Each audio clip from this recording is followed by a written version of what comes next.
আসসালামু আলাইকুম রহমতুল্লাহ। এক ধরনের লোকেরা বলে থাকেন যে কেন ইবাদত করব, কার জন্য ইবাদত করব?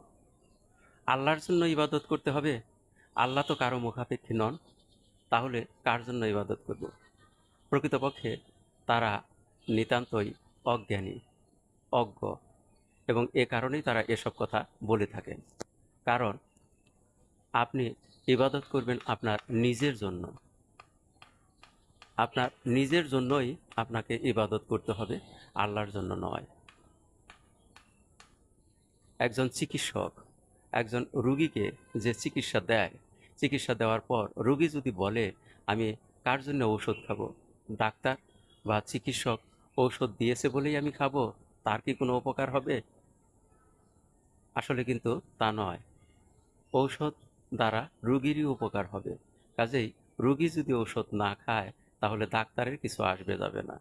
ঠিক একই রকম আমরা ইবাদত করি আমাদের নিজের জন্যই। আমরা যদি ইবাদত না করি এতে আল্লাহর কিছু আসবে যাবে না। ধন্যবাদ।